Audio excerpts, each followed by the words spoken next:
जय माता दी मित्रों माँ कालका एस्ट्रोलॉजी चैनल में आप सभी का हार्दिक स्वागत है। अगर आपने चैनल को सब्सक्राइब नहीं किया है तो चैनल को सब्सक्राइब करें और बेल आइकन को प्रेस करें ताकि आप हमारी लेटेस्ट वीडियो को देख सकें। मित्रों, आज हम स्टार्ट करने वाले हैं monthly prediction for Sagittarius ascendant November 2023। Dhanu लगन के जातकों के लिए नवंबर माह का मासिक फल आइए आरंभ करते हैं।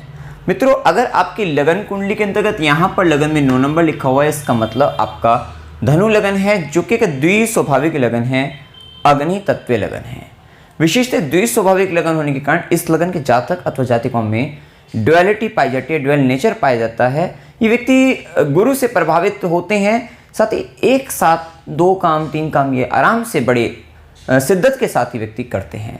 साथ ही ड्युअल नेचर होने के कारण जिस स्वाभाविकता रहती है, जिसके कारण थोड़ा कन्फ्यूजन का भाव इनमें रहता है। ज्ञानी प्रवृत्ति के होते हैं, विद्वान होते हैं। साथ ही अग्नि तत्व लगन होने के कारण थोड़ा क्रोध आ जाता है इनको भी जल्दी, लेकिन कब आता है? जब सही बात करने पर, व्यक्ति को सही तरीके से समझाने पर भी व्यक्ति इनकी बातों को नहीं मानता है, तब उस समय जाकर इनको क्रोध आ जाता है। विशिष्ट गुरु से प्रभावित होने के कारण स्वाभिमान और सेल्फ रेस्पेक्ट को लेकर इनके जीवन में एक विशेष द्वंद्व चलता रहता है। अब देखिए, नवंबर माह के अंतर्गत लगन का मालिक गुरु, जो कि चतुर्थेश भी बनता है, लग्नेश चतुर्थेश बनकर गुरु पंचम भाव में गोचर कर रहे हैं, वक्री अवस्था में हैं, मेष राशि के अंतर्गत है। ये बात तो तय है कि इस समय आपको सेल्फ को लेकर, थोड़ा सेल्फ पर्सनैलिटी को लेकर या अपने ही स्वयं का उत्थान करने के लिए विशेष प्रयत्न आप करते हुए नजर आएंगे।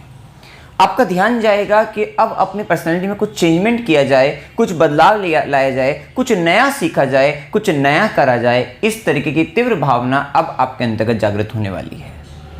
विशेषतः आपका फोकस, क्योंकि यहाँ पे गुरु और शनि का डबल ट्रांजिट पंचम भाव में है, तो जो निसंतान है उनको संतान प्राप्ति के अच्छे योग बनेंगे। साथ ही अभी राहु का गोचर हटने से यहाँ पर आपकी संगत बिगड़ी हुई थी, आपको गलत लोग जुड़ गए थे, आपको कहीं ना कहीं शेयर मार्केट वगैरह के कारण नुकसान हुआ था, अब उन सब से आप मुक्त होते हुए नजर आएंगे। या कहीं ना कहीं किसी कारणवश आपको अपमानित होना पड़ रहा था, किसी तरीके के जाल में आप फंस चुके थे, तो वहां से अब आप निकलते हुए नजर आएंगे।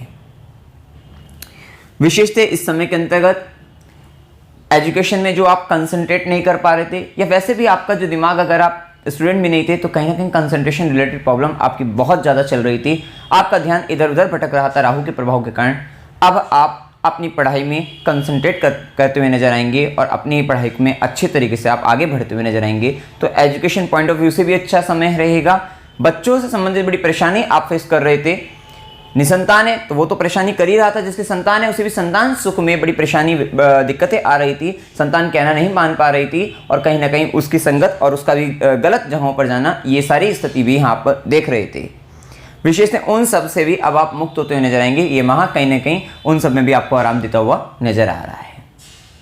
विशेषतः प्रेम संबंधों के अंतर्गत भी बड़े अप्स एंड डाउन, उतार चढ़ाव आप देख रहे थे, तो यहाँ पर भी थोड़ा धैर्यता, शांति की स्थिति यहाँ पर भी अब आप इन शिष्यों को भी लेकर देखने को आपको मिलेगी। लॉन्ग टर्म इन्वेस्टमेंट के साथ अगर शेयर मार्केट में बढ़ोगी तो वहाँ पर अब आपको लाभ अच्छा खासा मिलता हुआ दिखाई देगा। वहीं खासकर आप यहाँ पर, क्योंकि मंगल का गोचर भी तुला राशि के अंतर्गत और भाग्येश भी लाभ भाव के अंतर्गत, और कर्म के स्वामी का शुक्र का और बुध का आपस में एक्सचेंज, ये 16, अगर आप 16 नवंबर तक देखें तो 16 नवंबर तक मंगल का गोचर तुला में रहेगा। अगर आपको शेयर मार्केट में लाभ लेना है तो यहाँ पर अच्छा रहेगा, आपके लिए इन्वेस्टमेंट फायदा रहेगा, लाभ आप ले सकते हैं।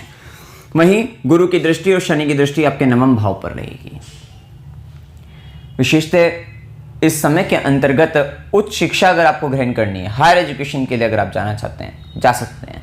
और एक समय यहाँ पर स्थिति ये भी बनती है कि अगर आप उच्च शिक्षा के लिए विदेश जाना चाहते हैं तो विदेश जाने का भी समय रहेगा, और खासकर फॉरेन से जुड़े हुए कुछ काम करने चाहते हैं, वहाँ पर लाभ भी रहेगा, वहाँ पर फायदा भी रहेगा इस माह के अंतर्गत। खासकर मध्य नवंबर के बाद से अगर हम देखें, नवंबर के मध्य के बाद से आपको वहाँ पर फायदा ज़्यादा देखने को मिलता हुआ दिखाई देगा। विशेष धार्मिक कृत्यों में वृद्धि होती हुई दिखाई दे रही है। धर्म कर्म के कार्य में ज़्यादा मन लगना, धार्मिक अनुष्ठान करना, धार्मिक क्रियाकलापों में लगे रहना, ये सारी स्थितियाँ, गुरु के प्रति समर्पण भाव के साथ गुरु से संबंधित कुछ कृत्य वो करना, वो सारी स्थिति पिता की जिम्मेदारी करना। लेकिन कहीं ना कहीं शनि की दृष्टि है, गुरु की दृष्टि है, तो ये कार्य तो अब आपके होते हुए नजर आएंगे। चाहे वो आप ज़्यादा तीर्थ यात्राएं करें, लंबी यात्राएं करें, लॉन्ग ट्रैवल करें, ये सारी स्थितियाँ आपके साथ अब आगे बढ़ती हुई नजर आ रही हैं। गुरु की दृष्टि आपके लाभ भाव पर है। विशिष्ट इस समय आप जो चाह रहे हैं, लंबे समय से चाह रहे थे कि ये चीज़ प्राप्त हो जाए, यहाँ एडमिशन हो जाए, ये चीज़ मिल जाए, जो भी चीज़ आप इस तरीके से चाह रहे थे, या मेरे ये काम बन जाए, ये मनोकामना पूर्ति का समय रहेगा। अब आपकी इच्छा पूर्ति होती हुई दिखाई दे रही है। गुरु कृपा के कारण अब आपके काम बनते हुए नजर आएंगे। आपको लाभ, आपका इच्छा पूर्ति, या जिस व्यक्ति से आप चाहते थे वो व्यक्ति आपके पास आकर आपको जो चाहते हैं आपको लाभ आपको प्राप्त हो जाएगा। गुरु की नवी दृष्टि लगन पर अब आप अपने जो वैल्यू सिस्टम आपका खो चुके थे, कहीं ना कहीं नियम कायदों से आप भटक चुके थे, किसी गलत व्यक्ति के कारण आपका जीवन में कहीं ना कहीं अशांति हो गई थी, अब वो शांति की ओर आप जा रहे हैं। आप अपना फिर से वही वैल्यू सिस्टम बनाने वाले हैं। फिर से आप अपने उत्थान की ओर प्रयत्न करते हुए दिखाई देंगे। आप ज्ञान की ओर अग्रसर हो जाएंगे, नॉलेज लेंगे और आप काफ़ी विद्वान होते हुए अब बढ़ते हुए नजर आएंगे। कहीं ना कहीं आपका नेम फेम, सामाजिक तौर पे रुतबा आपका बढ़ता हुआ दिखाई दे रहा है। विशेष से लग्नेश की बात अगर हम शनि को देखें, शनिदेव जो कि गुरु का वक्री होकर भी प्रभाव राहु पर नियंत्रण बनाए रखेगा, साथ ही कर्म स्थान पर दृष्टि भी रहेगी, अष्टम पर जो कि कष्ट को खत्म भी करेगा, और दशम पर दृष्टि होने से भी आपके कार्य क्षेत्र में भी काफ़ी शांति, और भाग्य की दृष्टि द्वादश भाव पर भी रहेगी वक्री होने से, जो कि आपको विदेश से संबंधित, वैसे भी अभी भाग्येश सूर्य भी 17 नवंबर के बाद 12वें घर में जाएगा। विदेश से संबंधित काम अच्छे रहने वाले हैं।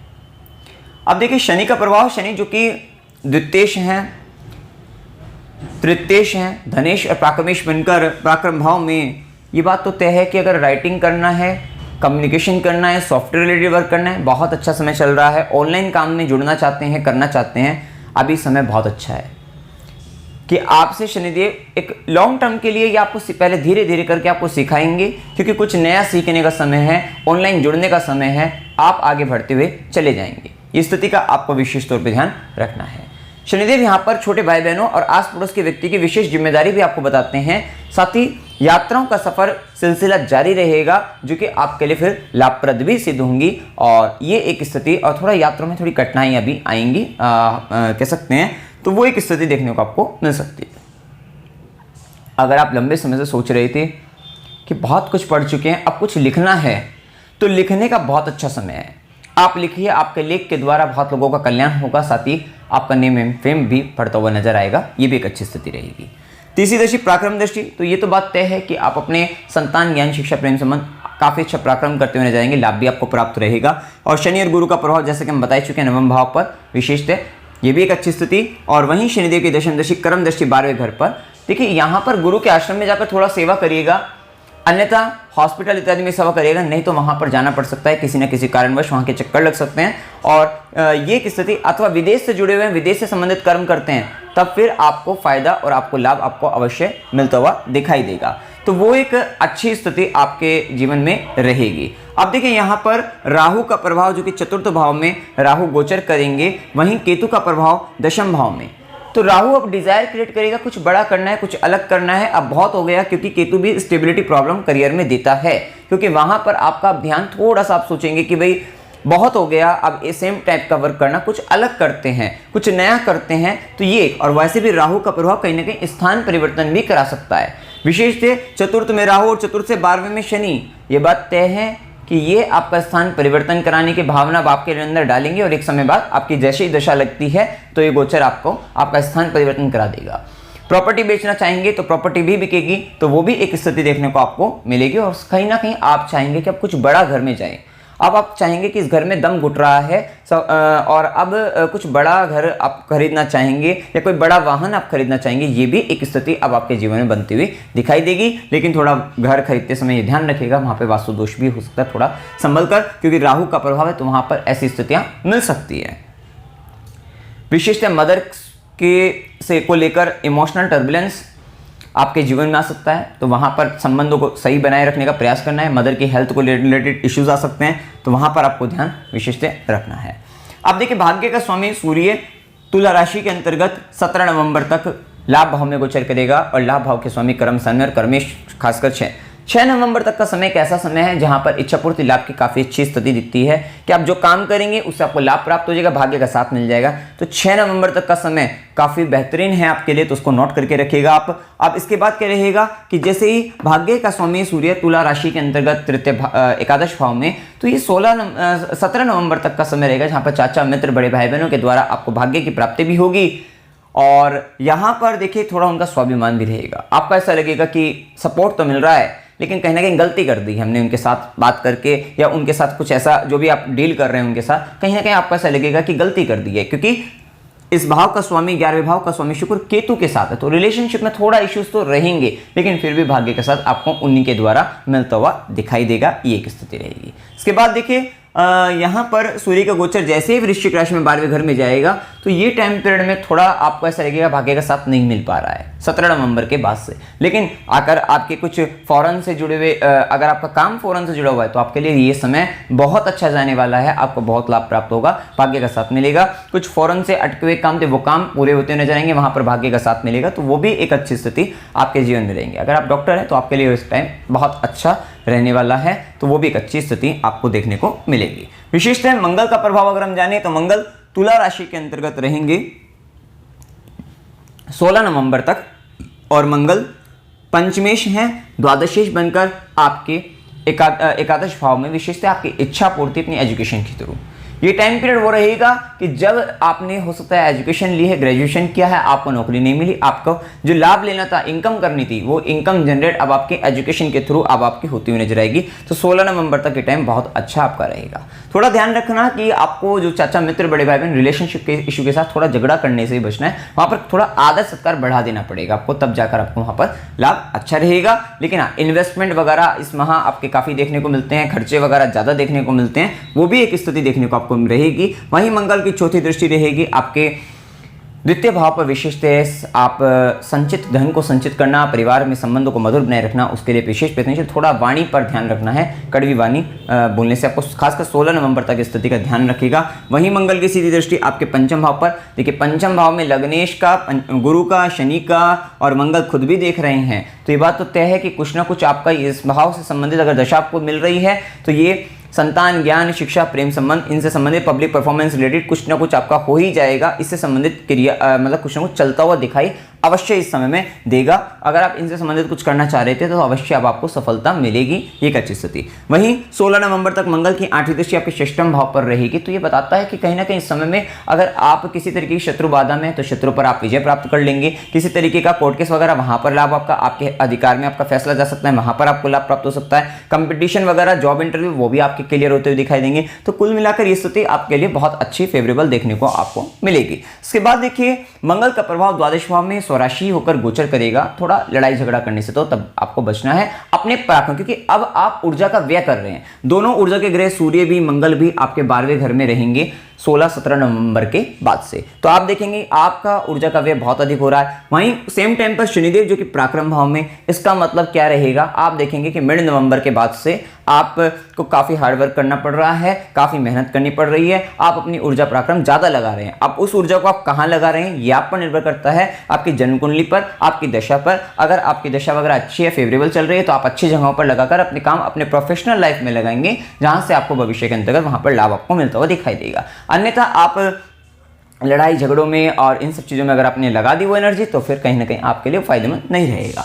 अब यहाँ पर देखिए मंगल की चौथी दृष्टि जो रहेगी वो आपके पराक्रम भाव पर, विशिष्ट बहुत पराक्रमी, रिस्क लेने की क्षमता बढ़ा देगी। आपका एक्शन आपको जो लेना है, जो इनिशिएशन आपको लेने हैं, वो सब आप करते हुए नजर आएंगे। लेकिन छोटे भाई बहनों के साथ यहाँ पर 16-17 नवंबर के बाद से ध्यान रखना है कि लड़ाई झगड़ा करने से या उन पर उन्हें कमियां निकालने से, क्योंकि शनिदेव का प्रभाव चल रहा है, तो कहीं ना कहीं आप उनमें कमियां निकालते हुए दिखाई देंगे कि छोटे भाई बहन में ये कमियां निकालने से वहां पर बचना है, जिसके कारण थोड़ा संबंधों में दिक्कत बन सकती है। वहीं मंगल की सीधी दृष्टि षष्ठम भाव पर रहेगी, तो अगर यहाँ पर ऋण आपको दे दिया किसी को तो वो मिलने मुश्किल है, क्योंकि दान की दृष्टि से देना। वैसे भी द्वादश भाव में जब भाग्येश जाएगा और व्ययेश भी रहेगा, तो यहाँ पर और कर्म का स्वामी बुध भी रहेगा, फॉरेन से जुड़े हुए, बाहरी क्षेत्रों से जुड़े हुए, तो पैसा अच्छा खासा आएगा। अन्यथा नुकसान होना या दान देना, डोनेशन करना, तो इत्यादि के लिए वहां पर ऐसी स्थिति आपको देखने को ज्यादा मिलेगी। वहीं मंगल की 8वीं दृष्टि रहेगी 16-17 नवंबर के बाद आपके सप्तम भाव पर। यह बात तो तय है कि 6 से 7 नवंबर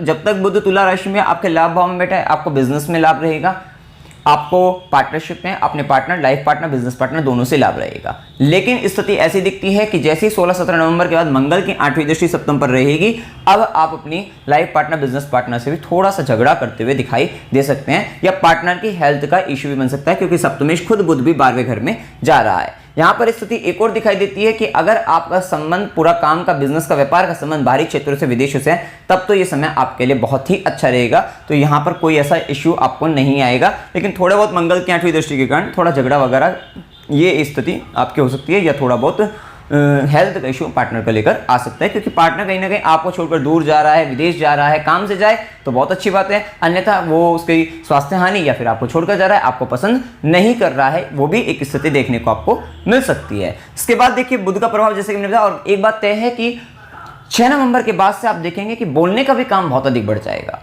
बोलने का काम भी बहुत अधिक बढ़ जाएगा, वो भी एक स्थिति आपको देखने को मिलेगी। वहीं शुक्र का प्रभाव जो कि षष्ठेश है, लाभ भाव का स्वामी बनकर नीच राशि में केतु के साथ, थोड़ा ध्यान रखिएगा इस समय के अंतर्गत कहीं ना कहीं फीमेल्स के कारण आप थोड़ा कंफ्यूजन में रह सकते हैं, अपने काम के क्षेत्र में ध्यान भटक सकता है, ये भी एक स्थिति आपको इस माह के अंतर्गत देखने को मिलेगी। अब देखिए यहाँ पर शुभ दिन 1 से 4, 6 से 9, 11 से 13, 16 से 18, 18 से 20, 24 से 26 ये दिन आपके लिए शुभ रहेंगे। अशुभ दिनों में 4 से 6, 13 से 16, 20 से 22, 26 से 29 ये दिन आपके लिए अशुभ रहने वाले हैं। अकस्मात यात्रा 4 से 6, 26 से 29 की हो सकती है। अस्पताल, गुरु की आश्रम, खुशी की यात्रा 13 से 16 की हो सकती है। धार्मिक यात्रा 6 से 9, 16 से 18, 24 से 26 की हो सकती है। मनोरंजन के लिए यात्रा 1 से 4, 29 से 1 की हो सकती है, और संघर्ष के साथ यात्रा 20 से 22 की हो सकती है। कार्तिक अमावस्या 13 नवंबर 2023, टाइमिंग हमने लिखी हुई है। पूर्णिमा 27 नवंबर 2023, टाइमिंग लिखी हुई है। उपाय क्या करने चाहिए? देखिए, देवी कवच का पाठ करते रहना है। अब 1.5 साल तक आपको देवी कवच करते रहना है। मन भी सही रहेगा, घर भी सही रहेगा, तो ये सारी चीज़ों को अगर सही रखना है, भूमि, भवन, वाहन, सुख, मन, और कहीं ना कहीं सुख लेना है, शांति लेनी है, क्योंकि चतुर्थ भाव में जब राहु आएगा तो बहुत कुछ देखने को मिलेगा, सुख की चीज़ें, लेकिन सुख नहीं मिल पाएगा उनसे। वहाँ पर कहीं ना कहीं आपको दुख ही रहेगा, कहीं ना कहीं सेटिस्फेक्शन नहीं मिल पाएगा, संतोष नहीं मिल पाएगा, जिसके कारण सुख का अभाव रह सकता है। तो वहीं देवी कवच का पाठ करने से इन सब चीज़ों में शांति बनी रहेगी। ओम नमो भगवते वासुदेवाय, इस मंत्र का भी जाप करते रहना है। खासकर राहु दशा है तो ये दोनों उपाय आपको अवश्य करते रहना है, लंबे समय के लिए करने होंगे। ओम नमः शिवाय मंत्र का जाप करना है, गाय को हरा चारा खिलाना है, और इस माह ये बात ध्यान रखना, श्री सूक्त, क्योंकि शुक्र कमजोर अवस्था में है, श्री सूक्त का पाठ करना है, कन्या को पाठ देना है, क्योंकि शुक्र के कमजोर अवस्था में होने के कारण आपको लग रहा था कि भाग्य आपको चाचा, मित्र, बड़े भाई बहन वहां के द्वारा अपने नेटवर्क के लोगों से मिल रहा है, लेकिन कहीं ना कहीं वहीं से ही डिटैचमेंट आ रहा है, क्योंकि शुक्र नीच का होकर केतु के साथ वो उसको अलग करने की कोशिश करेगा। तो ध्यान रखना है, श्री सूक्त का पाठ और कन्या को उपहार देते रहना है, खासकर शुक्रवार को, और सूर्य देव को जल आपको चढ़ाना है, और हनुमान चालीसा का पाठ करना है, और जो स्ट्रीट डॉग होते हैं उनको भोजन वगैरह खिलाते रहना है, उनकी सेवा करते रहना है। तो मित्रों, जानकारी अगर आपको अच्छी लगी, वीडियो को लाइक कीजिएगा, शेयर कीजिएगा और चैनल को सब्सक्राइब कीजिएगा। जय माता दी।